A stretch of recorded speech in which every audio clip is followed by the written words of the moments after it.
Okay.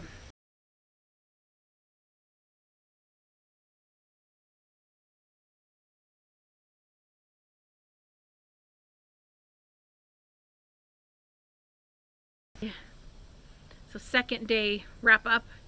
Um, I did great. Just I feel like just that commitment helps me a ton. Um, and I have started to see some weight loss. So I lost 2 pounds, but I think that's just that, those first couple days where your body is, shedding inflammation. So I think I slept a little better, except for, okay, 2 nights ago, we had the carbon, the carbon monoxide alarm went off in the middle of the night. And it was, I'm assuming, a false alarm.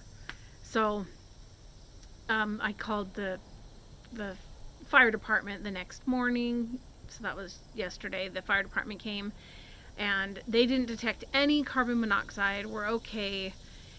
But I was telling my daughter, who's 12, about it, and she is now terrified, terrified of carbon monoxide poisoning.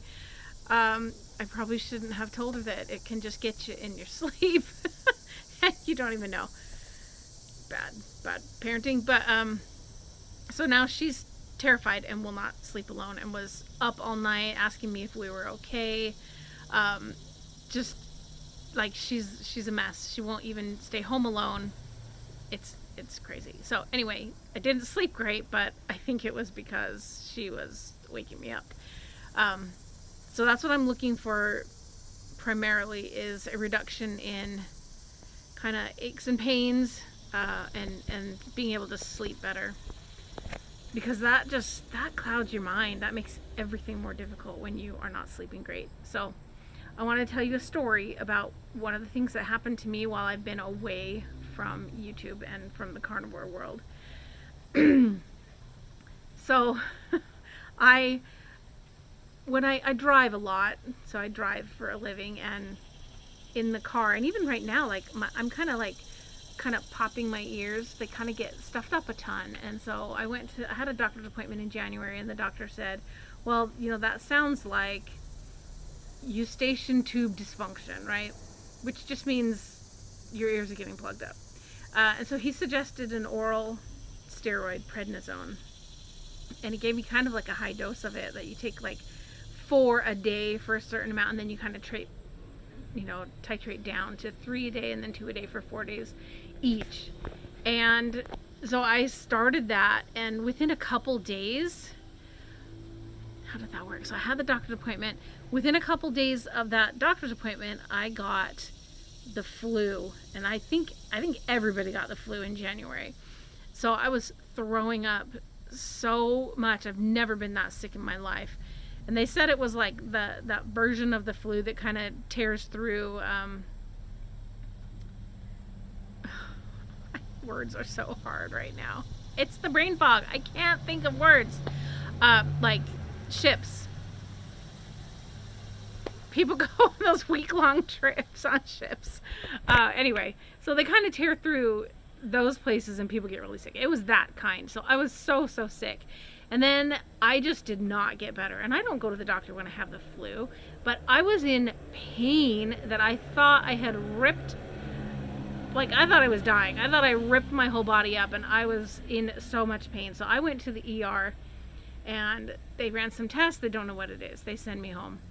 I come back to the ER. So for the next 5 days, I went to the ER 4 times in pain. We thought it was, I have gallstones. They saw gallstones, so they thought it was a gallbladder attack. But then, it just didn't quite match that. They sent me to an internal surgeon to prep for the gallbladder removal surgery. And she was like, I don't think that's what it is. I think you have an ulcer. And so then I told them about the steroids, and those steroids, oral steroids, can cause ulcers. So I was eventually put in the hospital for like 3 days, working to get this pain reduced so that I could survive. It was really, really painful. I could not believe how much pain I was in. And so, they're like, you got to eat these kinds of foods. And I am not a doctor. And so I tried to listen, and I was still trying to do carnivore, but I was so terrified of getting back in that much pain that was sort of the beginning of some of my major straying, is that I was just like, I'm going to eat what they tell me to eat because I'm terrified. And I know that they just don't even know, and I should have just done my thing, but I started eating some other foods and I got way off the path. And then once you're off the path, you're like, what's the point? I'm eating whatever I want to eat. And weight loss had gotten so difficult that it just felt kind of like so hopeless. Like, I feel like my thyroid makes it hard to lose weight, and my age, I'm now 51, menopausal, so it's just really hard to, when you're not having a ton of progress, to stay focused. So I am just going to have to be more faithful. I'm just going to have faith in the process and recognize that even if I'm not losing weight, I was so much better off. I had so much less pain, more energy, better sleep when I was doing what I was supposed to do. So I'm back on the path. Here we go.